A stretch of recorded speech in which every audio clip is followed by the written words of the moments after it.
everything was beautiful. All the stuff looked great, but something was wrong. And it was so bizarre because I've never come out of the water going, the fish are really freaking out right now. But that was the feeling that we all had. I mean, all of us had down there. That all of us came out of the water going, something's really wrong. The fish are freaking out. We don't really push the envelope. More like open it. This is Litopia, After Dark. The net's first and foremost literary salon. A feast of ideas for your hungry mind. So pull up a chair and let's talk. I've got so much left to say, but I'll take my words and walk away.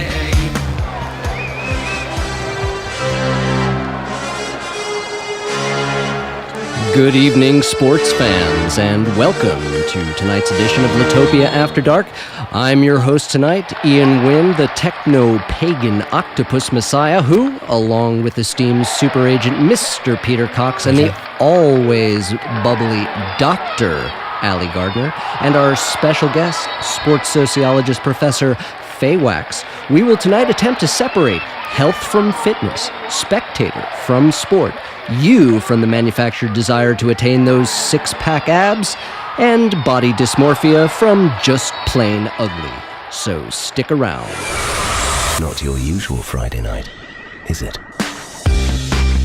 You know, tonight is a very special night for us here in London because right now, live, as we put out this broadcast, the Minnesota Vikings and the Pittsburgh Steelers are battling it out in our very own Wembley Arena to decide which of these two terrible American football teams will win their very first game of the season.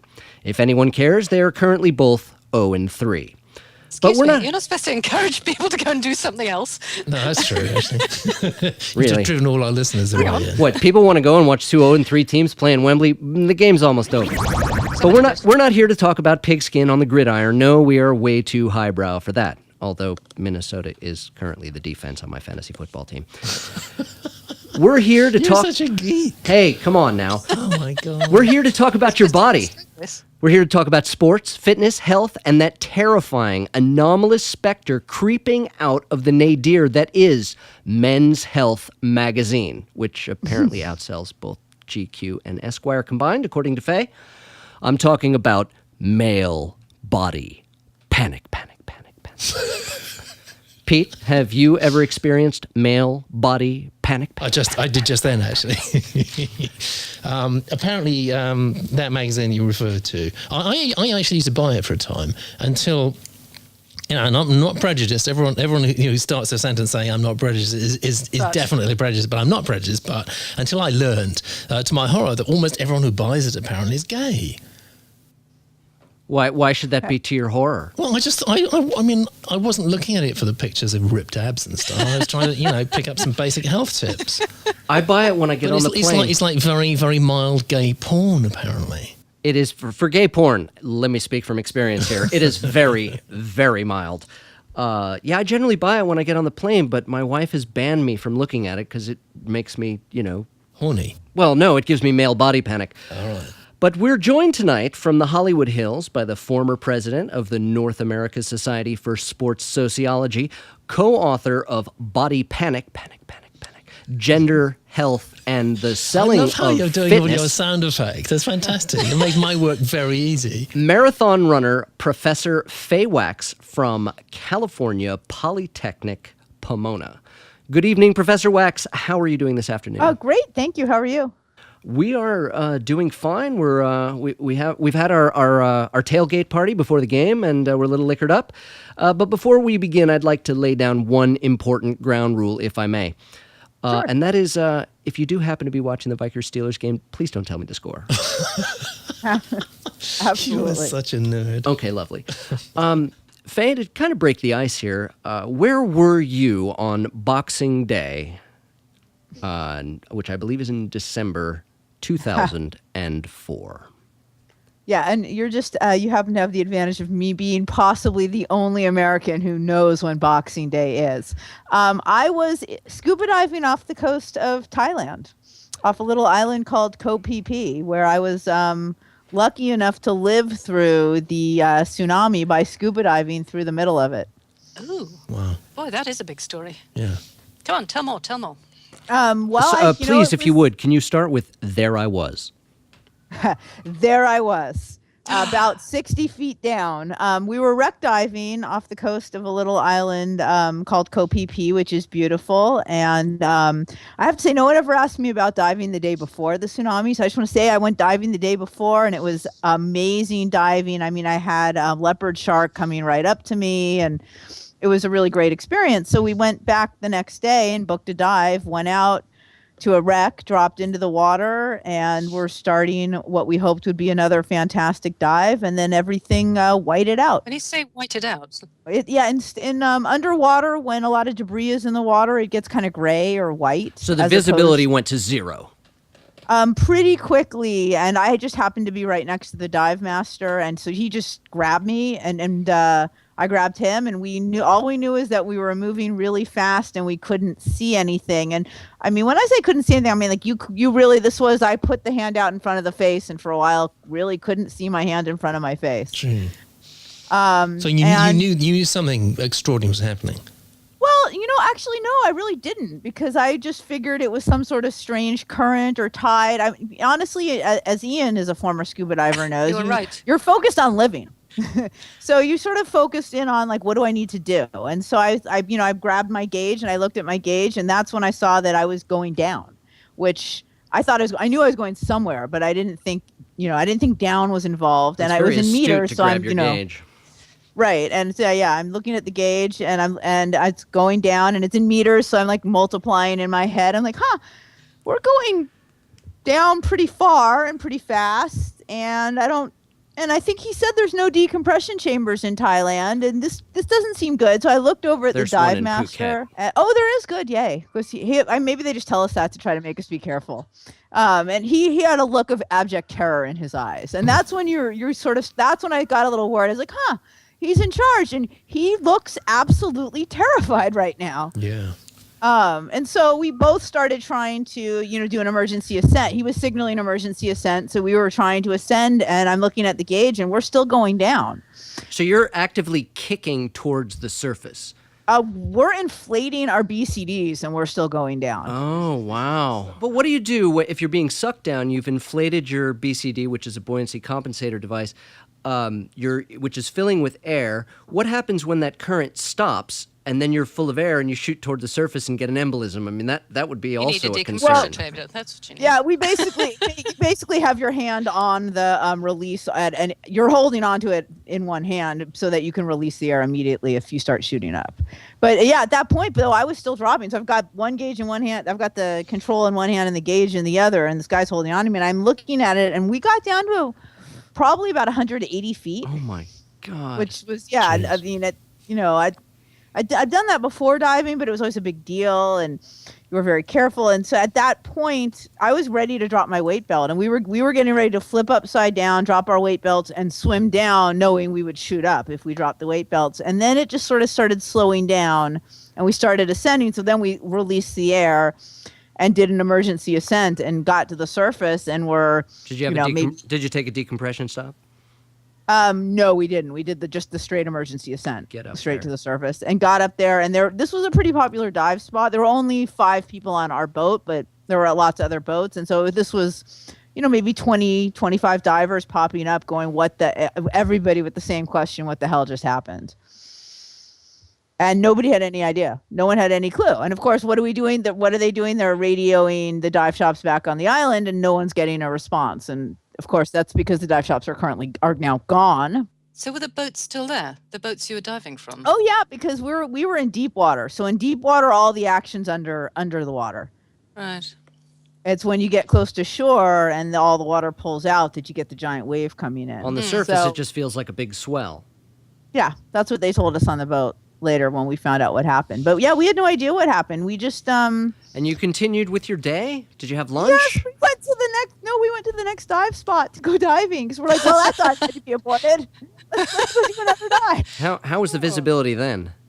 Well, we actually got to the next dive spot, and the water was really rough, and they said, that's weird, it's usually calm here. So we went to a third spot that was protected by a reef, and it looked pretty good. So we got in the water and we did a dive, and everything was beautiful. All the stuff looked great, but something was wrong. And it was so bizarre because I've never come out of the water going, the fish are really freaking out right now. But that was the feeling that we all had. I mean, all of us had down there. The 2 dive masters, the 3 divers, all of us came out of the water going, something's really wrong. The fish are freaking out. It sounds like animals on land before a wildfire. Yeah, it does. Yeah.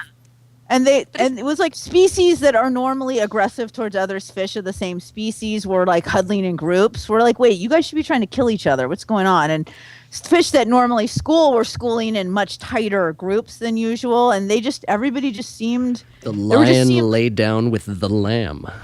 Pretty much, But why didn't the local dive masters? I mean, presume they were local people. Oh, why did they not have any idea? Because surely that must be... Oh, no, it's unusual. It's unusual. And for what I did hear from people later, some of the locals on the island, when they saw the water pull out, started running. And telling people to, I talked to one family where they were trying to buy something in a store, and they said that all of a sudden the woman kept looking outside and just like shut the register, shut all the stuff, and started trying to leave, started pushing them out the door. And they were like, no, we want to buy this. And she said she didn't speak English. They said she grabbed their kid and just started pointing at the top of the mountain. And then and then she said she grabbed one of the parents and like was shaking them and pointing at the top of the mountain, and then she just took off running.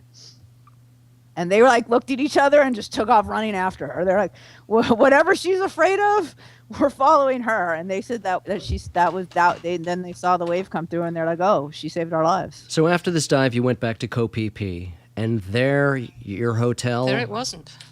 It was leveled, yeah. It looked like a bomb had dropped. 250,000 people lost their lives in that tsunami.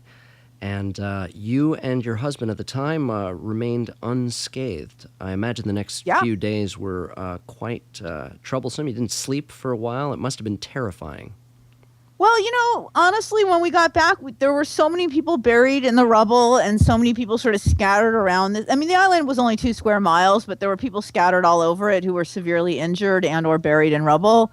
So we spent the first 36 hours just doing whatever anybody needed for help. So whether it was digging, my ex-husband spent about 12 hours helping them dig a guy out of the rubble. I did a lot of walking in front of the people who were carrying someone, because you're walking on rubble, and so things will just sort of give way and you can't drop an injured person. So I would, be the person to walk in front to see if something was going to drop. And, it only happened once, but I was walking with a guy and we dropped maybe 4 feet and sort of looked at each other like, you all right? You all right? Yeah. And we're like, okay, don't go this way. Big hole, go that way. Keep the signal fire going. When the emergency helicopters would come in, you'd got to get the person on the helicopter as quickly as possible. So carrying the people to the helicopters, carrying injured people in, whatever needed to be done. How did you leave the island? The Thai government is amazing, and they pretty much right after the tsunami, they just started telling everyone with a boat, we'll pay for your gas, keep your receipts, go out and look for people in the water and go out to those islands and start bringing people back. Wow. So and I actually talked to quite a few people whose lives were saved because just some random fishing boat or even a pleasure boat sometimes just went out looking for people. And I talked to one guy, they found his wife 5 miles offshore with a broken leg clinging to a palm tree. 5 miles, and she was onshore when the wave hit. They were in the lobby of the hotel when it hit. God. Unbelievable. But he was sure she was dead. Fantastic response to get all the boats. How was the American government as far as getting you home? Well, they were a little frustrating to deal with because then the Thai government chartered planes and flew us all to Bangkok so we could go to our embassies. And when we got off the plane, right, all of the foreign embassies were there because this is a vacation spot. It's mostly tourists. So, you could see all the different, you could see the Union Jack and the French flag and the Norwegian flag and all flags I didn't recognize. And everywhere I was like, where's the Stars and Stripes? I never wanted to see it so badly in my life, and it wasn't there. And my ex-husband and I were sort of like, where's America? And we walked all over the Bangkok airport looking and looking and looking. And it never occurred to us to look in the VIP lounge because there was a big sign in front of the VIP lounge saying, do not enter, no admittance, private, right? And that's where the U.S. government had set up inside the room. Instead of setting up with it where everybody else was, they had to go set up in their own little room. But they didn't even fly a flag outside. Yeah, and there was nobody standing outside saying, "Hey, come on in, we're in here," right? Because because again, when you see a big sign that says "Do not enter," you don't go in. So then we ended up having to the Thai government put us up in a hotel for the night, and I was really lucky. I had my driver's license and my ATM card with me on the boat, so we were actually in much better shape than a lot of people because I had some form of ID and I had a way to get money. And so when we went to the American embassy, they were just like, "Oh, you need to go get passport photos." And it's like most of the people in line had lost everything and had no money and had, so so we ended up taking people to paying for their passport photos. This is surreal. I they kind just of missed weren't. this bit. They How did you weren't have to getting have it. either money or ID on you in your bathing suit and your scuba? Because I brought a And the bag. hotel's with been me washed on the away. I boat. haven't quite got this bit. Yeah, I had a bag with me on the boat that had my driver's license, my ATM card, a copy of Umberto Eco's Foucault's Pendulum that I was reading, and like a sarong and a bikini, and that's like what I had, and boy was I glad to have those things. In the end, and the reason I had brought my ATM card is there was an ice cream shop at the dock and an ATM next to it, and my thought process had been, when I get off the boat, I'm gonna get some more money because we needed cash, and I'm gonna go get an ice cream. So I was like, "Oh, sweet tooth, yay!" Extraordinary. Who ended up flying you home? The airline recognized because we had went and got these replacement passports. My parents, I had left the photocopies of my passports with my parents who faxed them to the government. We were able to get temporary passports, I think because of that. And the airline honored our ticket even though we'd lost everything. Wow. That's fantastic. That is a mind-boggling story. So have you been back? Not yet, but I was planning on going back for the 10-year anniversary. I was going to say that's coming up. Yeah, with my current husband. Well, I hope that goes better for you this time. And especially since I'm bringing my kid. And congratulations on that as well. Believe it or not, we did not invite you on the show simply to talk about your experience with the 2004 tsunami. Note the seamless segue. It's kind of difficult to follow that, isn't it? Actually? It is really hard. I'm struggling. I'm trying to pull these things together. I mean, she's 180 feet down, and now we're talking. I know. Now we're going to talk some sports sociology. But that's just how life is. That's how life goes. The strangest things happen, and one's journey is punctuated. I'm trying to think how that disaster somehow plays into sports, and it's it doesn't really. At all. It does. But let me ask you, Faye, how did you become a sports sociologist? There we are. That's a great question. I actually get asked that a lot by students. And the answer is, I was always sort of interested in the social sciences. My father was a professor of city and regional planning, so I sort of grew up on the UCLA campus, and so I early on sort of knew that I liked academia, and I was interested in becoming a professor. But obviously, as a little kid, you don't think sociology. So when I became a freshman in college, I shopped for my major. I took intro to philosophy, intro to sociology. You're very cold-blooded about this. I mean, this was your career plan. You thought, I'd like to be a professor when you were sort of like 8 years old. Yeah. Wow. Bizarre. It was either that or forward-thinking. a private investigator. Oh. But then, I didn't want to follow people around watching them have affairs. So being a professor sounded... I don't know, more. Yeah, if you're a professor, you can just have the affairs. You can, can't you? Somebody follows you. But I also I'd seen what my dad did, and it seemed sort of like neat to get to do original research and get to teach. It sort of seemed like, and my cousin was also a professor of sociology, in fact, so I had a little more knowledge about what it was than most people. And but the way it became sports is I always enjoyed playing sports and games. And growing up, people kept telling me and my friends that we weren't going to be as good because we were girls. And then we would win. And, I remember all through elementary school, the boys would always want to play boys against girls. And I could never figure out why, because we won over and over and over again. Excellent. and just as I got older, I heard so much, I heard so often. I remember I went out with this guy who was about my size, and he acted like he should be so much physically stronger than I was. And I'm looking at him like, we're the same size. Do you really think you're that much stronger than I am? And I actually still liked him, but the relationship effectively ended when he kept, going on about how strong he was. And I said, look, I can put you in a headlock and you won't be, I have a little brother. I can put you in a headlock. You won't be able to get out. And he didn't believe me. So Did it ever occur to you that maybe these guys were letting you win because you were hot?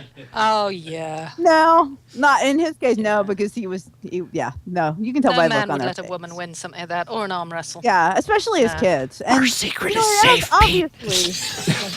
And then as I got older, I'll never Ian, you tell. went to high school with me. You saw the boys had the 2 baseball fields with the brand new uniforms and 3 coaches, and the girls had the softball team had the old basketball uniforms and the football field, and the vice principal in charge of discipline who felt sorry for us because we had no coach. And when we said, well, can we use the baseball practice field to play softball? They said, no, you might damage it. So I saw all these inequities centered around gender and sport. And so when I started becoming interested in the social sciences, I said, gee, I'm really interested in all of the social inequality that happens when we recreate. Because, not to say that, obviously the social inequality at work is really important, but what about all of the social inequality we see in our spare time and leisure? And then I became more interested in how the media portrays male versus female athletes. And I actually wrote on my application to graduate school that my goal was to write a book that looked at men's and women's health and fitness magazines and their impact on people. You know what's on television right now? Well, Litopia is the antidote. So I don't understand what body panic's about. Why is it called body panic? What's the panic? Well, we got the idea from Cohen's idea of the moral panic. And in a moral panic, what you see happening is something is deemed to be a threat to society. And once that threat ensues, authorities, whether they're scientific or religious, and in this case, medical authorities, come up with some kind of set of both dire things that are going to occur if we don't fix this problem, and then the prescription for fixing the problem. Oh, okay. And you see this, and you see this over and over again. It's most recently with sexuality and the AIDS epidemic, the stigmatization of certain populations. And all of these things that turned out to not be true. And we see this, so we got that idea of this moral panic That's around how they body. sell wars to us too, isn't it, actually? There's going to be chemical weapons. London is 45 minutes away from being bombed by Saddam Hussein, which is what they told us. Terrorism, everybody take off your shoes. Terrorism, yeah, absolutely. That's another Exactly. panic, isn't it? But they all sort of operate in the same way that the media and experts get together to convince us to change our behavior or do something, or in this case, spend an awful lot of money fighting something that may actually not be a problem at all. So you spent however much time with your co-author reading 10 years worth of health and fitness magazines. That's very Yeah. OCD, isn't it? We started off doing it, and we actually had put together a whole project where we were going to look at Judith Butler's concept of the body being constructed through practice, and we were just going to sort of look at how men's and women's bodies and bodily experiences are constructed very differently. Did And as we reading started- all that fitness material make your brain more crenulated? It actually made us both a little exercise compulsive. That was sort of, we're actually doing a project on The Biggest Loser now, and it's really horrible. It's great, but it's horrible because, you watch The Biggest Loser and all you want to do is go work out. And it was sort of the same thing. I'd read these magazines and then would start working out maniacally and talking about it. So and the advertising in the article, they kind of worked. They Worked. gave you some genuine body panic. Yeah. Well, sort of. They worked in that they got us to work out, but they completely failed in that they made me sort of adverse to their products, even products that I wasn't adverse to before. Seeing those ads over and over again, I was like, never eating this yogurt again. I'm sick of these ads. Hold on, wait a minute. I'm just sort of trying to digest this concept of the panic, which I like actually, because it solves a lot of problems in society actually when you understand that some people create a panic and the same people probably produce the answer, and in between Exactly. it's a commercial relationship, of course, or possibly a political one, I don't know. But isn't there a flaw in your argument? Because actually, most people are really unfit, if not to say grossly obese. So there really is a panic. It's not a false panic. Well, that's sort of the interesting thing is that when you look in popular culture, the advice they give you still has nothing to do with actual fitness. So one of the big things we found when we look at all these so-called fitness magazines is there's not actually positive advice about fitness. So all of the standard measures of health and fitness that most medical professionals would recognize aren't brought up in there. So they don't talk about doing more cardiovascular exercise to lower your heart rate, right? Which is a very classic measure of better cardiovascular fitness. And they don't talk about, lowering your cholesterol, and they don't talk very much. And they might have those little pieces we call snippets. They might have like a little snippet about it, but they don't have like really solid articles about long-term healthy eating or long-term health. And what's really interesting is some of the new research on bodies is showing that being a little pudgy is actually probably healthier than being a little too thin. So people who are 5 pound overweight live longer than people who are 5 pounds underweight. Now, we don't know, is this spurious? Is there some other relationship there? We don't know that yet. But all the research is looking like having a normal BMI has absolutely nothing to do with your health, and that BMI, body mass index, another common measure of health, is a garbage number. It's just your height over your weight, and it's completely silly. Doesn't tell you anything really about the contents of your body. But what you're talking about is the workouts. But it's not even linked to that's the whole thing, is that ratio isn't even linked to some sort of standard. It's linked to an arbitrary standard. It's not actually linked to something that has been demonstrated to have better health. That's the craziest part. It's a useful indicator. I think that's the only thing. I think you have to take it with a pinch of salt, like all of these things. You can't take it with salt. Good grief. No, what are you trying to give are you trying to give our listeners? Take it with a pinch of sugar. Oh, no. You're trying to give our listeners hypertension? Look, hold on. I want to put everything on hold for a commercial break. We've got an advertisement. I'm going to play you this very nice ad, and I want you to tell me, Faye, what's wrong with this? Just take a listen to it. Come on now, shake it up. Shake it up, make me feel good. Make me feel Oh, good. yeah. Show me that wicked attitude. Let me up, make it all right. Make it all right. Do your thing like you're doing all night. Reebok Easy Tone. Proven to tone your hamstrings, calves, and butt up to 28% more. Reebok Easy Tone with balance ball inspired technology. Better legs and a better butt with every step. Okay, better legs, better butts. I mean, some very nice pictures there of ladies with fantastic legs and fantastic Guaranteed to tone 28% more. 28%. Then That's That's scientific, isn't it? then what? Every We're not step. sure, but every step. every Right. step. I think that's where Ian just hit the problem. Better than what? First of all, what's a better butt? What's better calves? What's better legs? Do you mean that they fit the current standard of beauty, which is likely to change in a few years? when I'm no everybody- expert, but I know it when I see it. Right. Okay, so better presumes that you are dissatisfied with what you've got at the moment, doesn't it? Right, and that there's something wrong with what you've got at the moment, and that and in addition that your life is somehow so we have in case people haven't noticed, the economy has been a little weak over the last few years. And so one thing we see is a lot of body panic when the economy is weak, because somewhere in the back of your mind, if you just looked a little better, then your pension wouldn't have evaporated, your job wouldn't have been outsourced. Well, this is a quote from your book. A rock hard body provides an aura of invincibility in uncertain times. Yeah. I think it's also control, exactly. isn't it? There's something you can control when everything else is a bit spiraled out. Something positive you can do, and in fact feel better quite often. Isn't that not right? But they make, I think, and I think, Sherry and I, we both like to work out. I mean, we met because You we got run to be marathons. friends, right? Because we were gym partners. That's how we got to be really good friends. We both enjoy fitness. We both enjoy working out. But I think there's a big difference between enjoying it and maybe even enjoying the extra physical strength it gets you, or the extra with things that flexibility get you, and feeling like you have to do it to look a certain way and to meet certain standards. And one thing, when we started doing the project, we wanted to really look at how women have all these negative things and men are sort of getting getting to avoid it through because they're seen more as subjects and women are seen more as objects. And hold on. You've lost me there. Run that past me again. I thought she was going to say men beginning to look more slobby, actually. Because it was what tends to happen. Sorry, guys.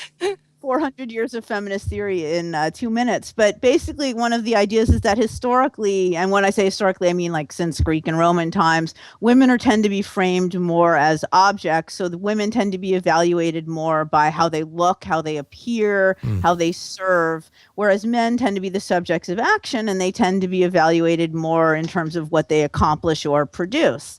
And then Frigga Howe came up with this idea of the subjective aspects of being as object. And what she means by that, because that's a mouthful, is that even when you're being objectified, you still have an experience as a subject. So for women, when you're being objectified, you're not like, well, I'm just an object. So it's the subjective experience of being objectified. Right.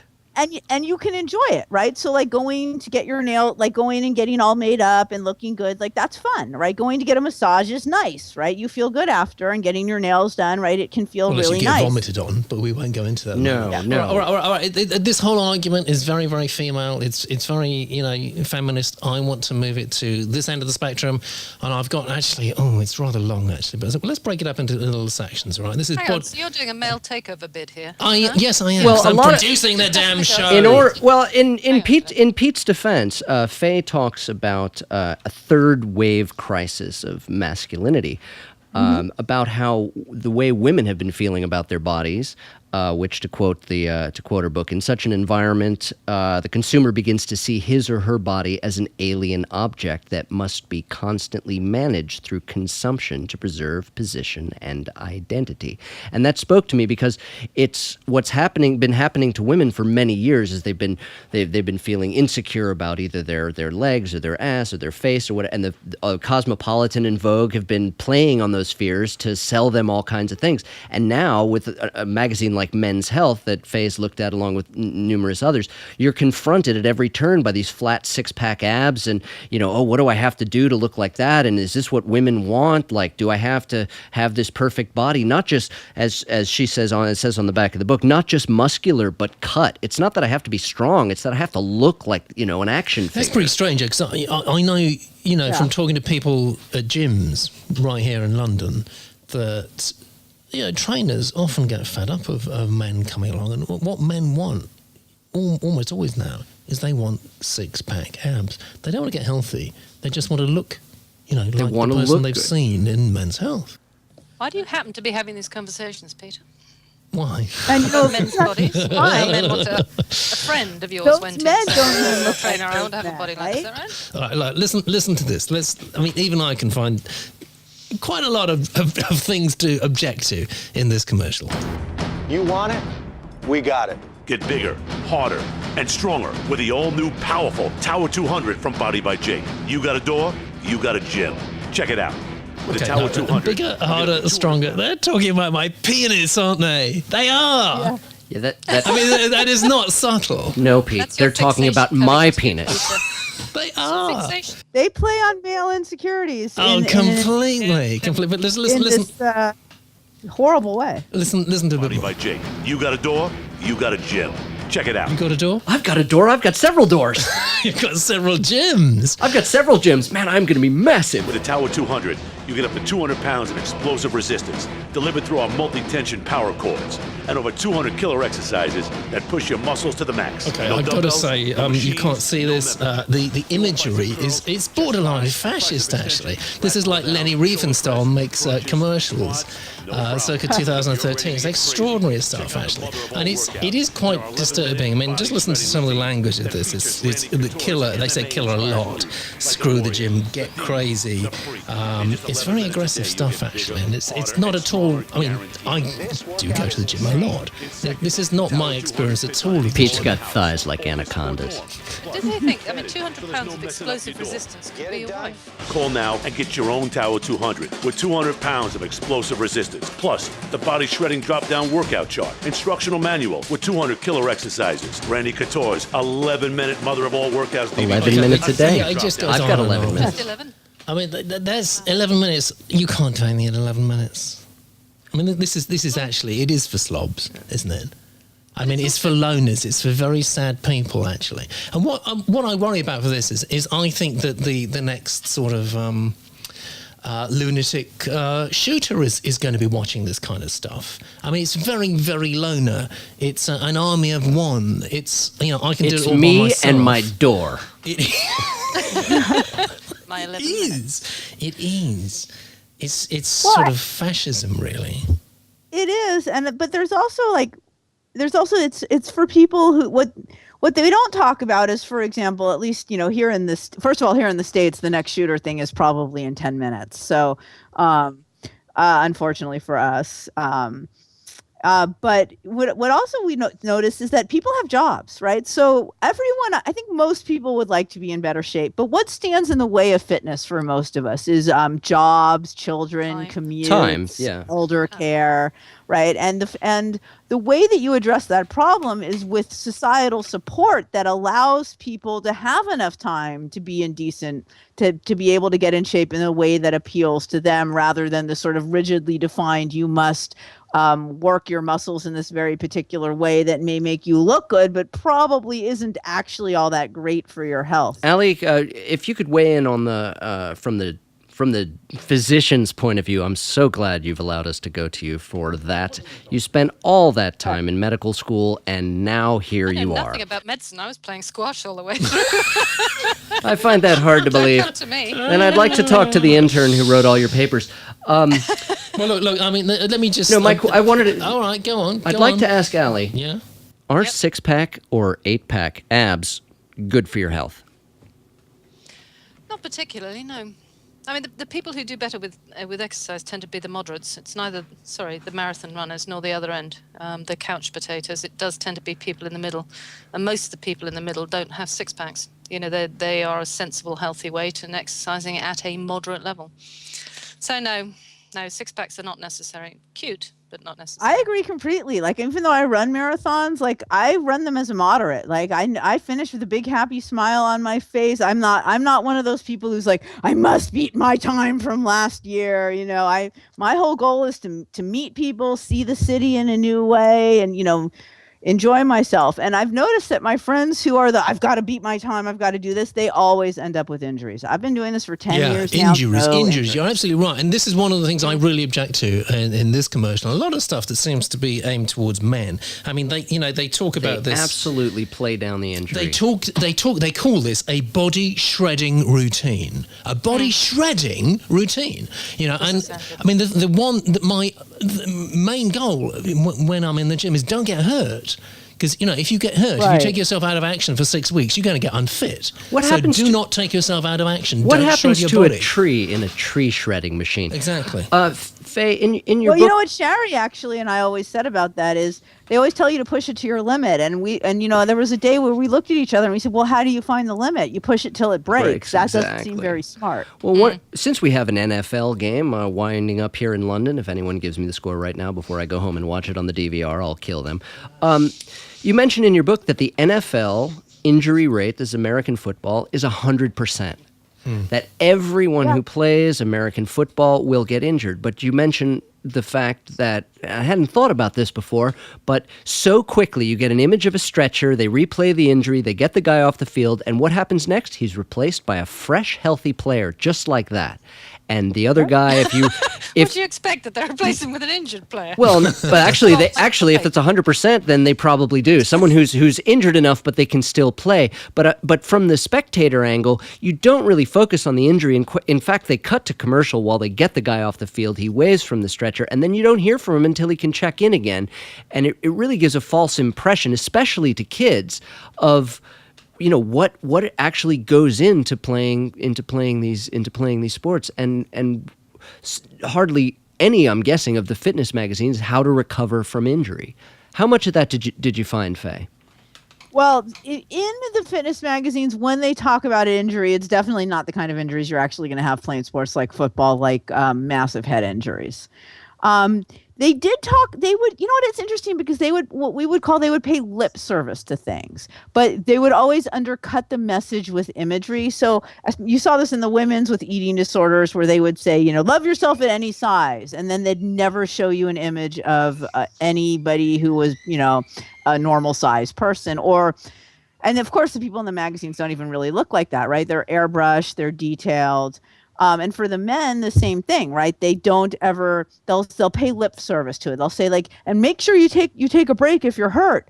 But then they go right back to the, but don't fall behind, but don't fall behind, but don't, if you fall behind, then you're going to get eaten by jackals or whatever horrible fate awaits Something you. that struck me, another statistic from your book that really struck me was that of all the workout and fitness programs offered through all these magazines over a 10-year period for men, only 8% were about the legs.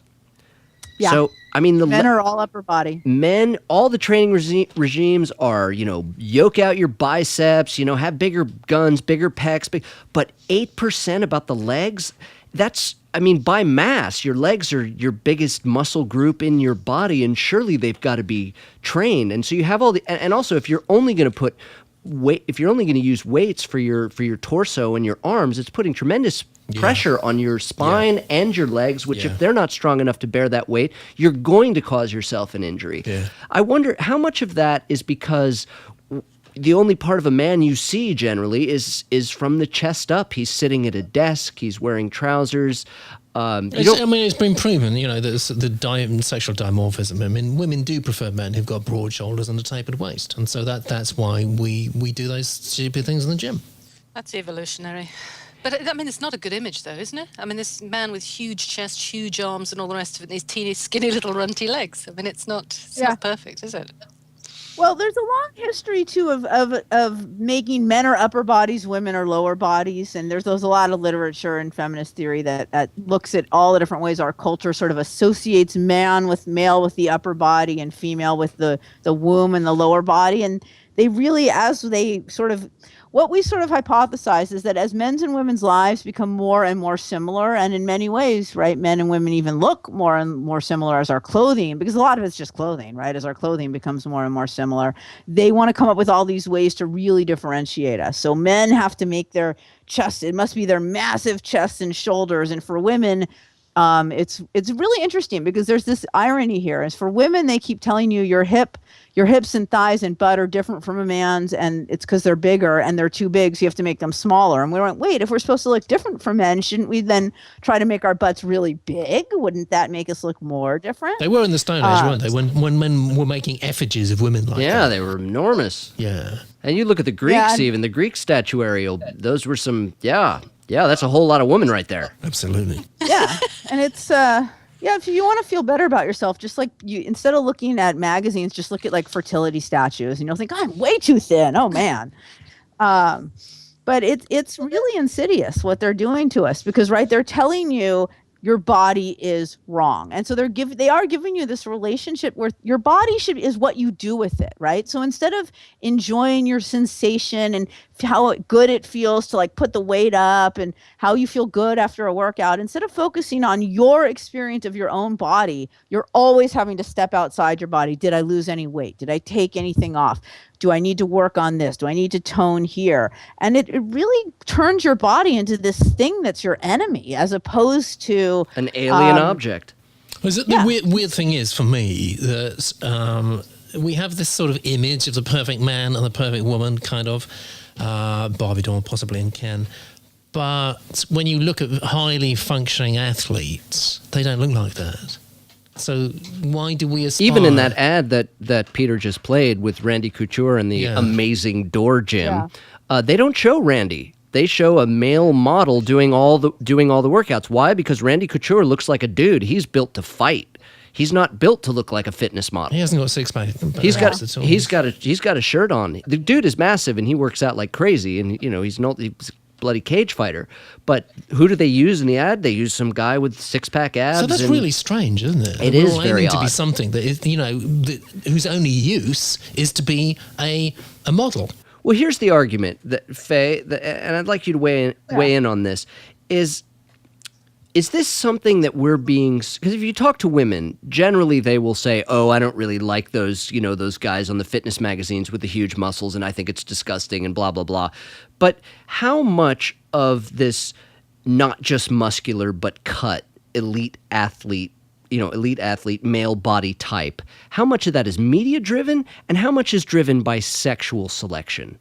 In that the past, men have been selected more for the resources that they can provide to a woman and her offspring. But with women going into the workforce now and, the sexes, as you say, becoming more equal, where women are becoming... Well, that was in the past. What about prenups? No, but they're becoming sole breadwinners, part breadwinners. They're merging there. So the resources aren't maybe as important, and females can look to males on a biological level for more than just providing resources, but for their genetic fitness, for their actual health. And I'm wondering, my question is, how much is driven by female choice? Well, and that's really hard to say because all of these things that are visual really aren't telling us much about health. So you could have like the person who looks like the fitness model, and if there's a heart valve defect, they may be dropping dead in their mid-30s, right? And there's no way to look at that. And then by the same token, you might see some sort of pudgy looking guy who may live to be 110 because he's genetically advantaged in that way. So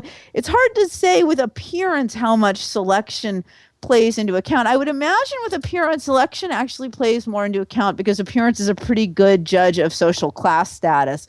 And social class is really where the resources are in terms of so if I look a certain way, you can tell that I have time to go to a fancy gym and achieve this. Right. And buy all of their... buy the personal trainer and all the accoutrements that go with it and the clothes. If you look a certain way, you're probably a total narcissist, actually, aren't you? Either that or you're a gay man. Probably. If that's all you're looking for, then you just have to wear an expensive watch and hand-cut leather shoes. And, you wouldn't necessarily need the body to go with it. But a guy getting out of a Ferrari who's, that's changing. 6 stone overweight is going to be a lot less attractive than a guy getting out of a Mini. But that's changing. Ali, I think that what Faye is saying is that dynamic is changing, that it's becoming less about the Ferrari and more about how you present yourself, your appearance, your level of attractiveness. Yeah, if you can convince people that you should be getting out of a Ferrari, they're going to imagine that Ferrari there. But really, what it's really all about is keep in mind, what is the purpose of the magazine? The purpose of the magazine is to sell advertising space. Period. And so they are going to put in there whatever will get the largest readership of the right kind of people to buy the products their advertisers want sold. But let me just ask you, Faye, I mean, there is a sort of a dynamic going on here, isn't there? A sort of dynamic tension really between, I don't know, biology and how we would like things to be, between biology and politics. I mean, there is a tension there, isn't there, between what we would... I suppose many of us would like to be equitable and actually the way things are on a biological genetic level. And isn't that a problem for you? Well, I would say but we pick which categories we want to talk about for that. So people talk a lot about, well, men and women can never really be equal because of all these biological differences. But there's so many ways that you know what, I'm never going to play in the NBA. And it's really not as much because I'm a woman, but more because I'm 5'3" with a 2-inch vertical leap. Right. So there's all sorts of ways that we differ biologically that give us advantages at some things and disadvantages and others. And where the power really resides is when we give all of this meaning to some categories that maybe don't really have as much meaning as we think as we're infusing them with. Well, I'll never dunk a basketball because I'm Jewish. What exactly did they put in the articles in this magazine? It's a men's health magazine. You said they don't do any articles on anything that's truly healthy. What do they write about? I think mostly women. It's mostly pickup tips, isn't it? Really? What, hair and nails? It's strategies to gain muscle. So whether it's supplements or diet or a new workout, and it's actually it's almost. Oh, and well, I have to say we couldn't fit it in the book, and someday I do want to do something on the bizarre sexual dysfunction they're probably giving men from all of their articles on sex that are just strangely hostile and Can you give us an example? well, my thought after reading Men's Health over and over again was, wow, if I were a man, I would, if I didn't have performance anxiety when I started reading Men's Health, I would be afraid of sex by the time I was done. You know, because either that or they're assuming these men are idiots because like their checklist of like sex tips, I'm like, wow, if you have to tell someone that, there are maybe 12. But that was really what was interesting to me was they really make it seem like also that unless you look stunningly perfect, have the perfect line, do everything right, then you're never going to get laid. But you've done this wonderful academic critique, which is in many ways quite funny actually. Have you come out of your ivory tower and actually met some of the people who She write read them this in stuff? Braille, all these men. What's actually this is a really funny story. Is Shari sat next to one of the fitness models on a plane who had actually read our book, and he said, "Hey, I'm a fitness model, and I've read your book," and he said, I don't agree with everything you said, but yeah, that's kind of how the industry is. Huh. So that was kind of neat that we actually had a fitness model telling us, yeah, you're pretty spot on here. Definitely, where I don't necessarily have to leave the ivory tower to do this, but I talk to my students a lot, and I always feel like I sort of keep on the pulse of what's going on with people, with the students. Like right now, I've been sort of interested in how social media is affecting bodies, and I don't know what I'm going to do with it yet at this point because I'm actually doing this other amazing project on gender discrimination. You mean tweets are affecting the human form? Well, or just sort of what's interesting is how they're experiencing these things in a physiological way. So like when I talk to my students about not just tweets, but Facebook and even just texting, is they actually experience physical anxiety over different things that trigger them with things they're seeing or not. If they don't know what's going on, if they don't respond quickly enough, they start to actually experience anxiety, which is a really interesting. And they also have this need to self-present all the time because they might be photographed at any minute, and that photo could be photographed anywhere. Jesus. I better get to the gym. Aren't you glad we went through high school before that happened? Yeah, for sure. Would have gotten in a lot of Pick trouble. up a magazine on the way there if I were you, Peter. Yeah, and you as a professor, I guess you can't call your kids fatty and noodle arms like they used to back in our day. So, Faye, finally, my wife says that when I put some of these arguments to her, she says that a woman likes a man who's bigger than she is, so she can kind of get wrapped up in their arms and feel safe and protected. Consequently, I spend tons of time in the gym just working on my guns. You like dogs? How do you like these bitches? What was that accent? That was my New York accent. Oh, sorry. Okay. Was that? I thought Could you not? I thought it was Could you East not tell? End. No, I thought it was East End actually. But taking something like arm size, is that not almost a primal thing? Well, to some extent, yes, but also keep in mind that sexual object choice is to large extent cultural. Just as an example, in some cultures, breasts are for feeding children. This is sort of disappearing as Western culture takes over. Only a sick, twisted lunatic would think that something for feeding children is sexualized. But upper thighs are the gateway to heaven. So upper thighs are highly sexualized, right? And in our culture, right, we heavily sexualize breasts, and it would seem like very strange to us to not consider breasts as part of a sexual object choice. So you can, if you grow up in a culture, really shift around what a sexual object choice is. But then once you're in the culture, right, obviously you have to live with the culture you've got. But you can still, one of my friends, she said she always sort of she likes to see herself as very butch. And she tended to date women that were smaller than her so she could be the big guy. And then she fell in love with someone who's a foot taller than her and more muscular. And she said, you know what? When you fall in love, you sort of forget. You can sort of if you really are in love, you sort of forget about all those predetermined object choices. And so we come inexorably to the topic of love. And I think that's a good place to leave it. This has been the mother of all Litopia After Darks. We've been speaking to Professor Dr. Faye Wachs from Cal State Pomona. Harder. Bigger. I think Pete and I, through listening here, we have gotten bigger, harder, stronger, and bigger. Yeah, bigger and harder, and stronger, Yes. Granite. Yeah.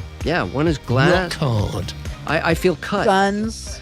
I feel cut for sure. And Faye, Allie, do you have tighter buns as a result of this conversation? Absolutely right. I've been working on them for the last hour. And Pete, of course, has a six-pack. It's just in the cooler. Oh, yeah. And I have actually been trying to find the result of the Minnesota Vikings match. Don't you dare. It's so important. I will so kill you. Oh, my God, this bottle is going right. It's so important that no one is telling me online. Good. Faye, where do we find you on the internet? You can find me on Cal Poly Pomona's webpage, www.csupomona.edu. Or people, if they really want to email me, can email me at flwachs@csupomona.edu. And your book can be found on Amazon. Is that your preferred method of purchase? Everything's on Amazon. Everything's on Amazon. Amazon itself is multiple copies. Amazon itself is distorting female body image, I believe. No, let's not get into that. No, we're not gonna. Amazon 6 foot. We've been there. Amazonian women. Yeah, that's what I'm talking about. Oh, sorry, I was about to Amazon. Yeah, because that's where we get all our stuff is from the Amazon. Yes, all right, fine. That's good. I didn't mean to go over your head. No. And from the studio here in London, Mr. Peter Cox and myself, Ian Wynn, the techno-pagan octopus messiah, we bid you a fond good night. Good night, everybody. Good night. Nice. I've got so much left to say, but I'll take my words and walk away. I've got so much left to say, but I'll take my words and walk away. Bring it all back like you want me to pay, and your eyes, they say I should take the blame. There's only so many sorries that a person can say before you took my words and walked away. Get bigger, harder, and stronger. Get bigger, harder, and stronger.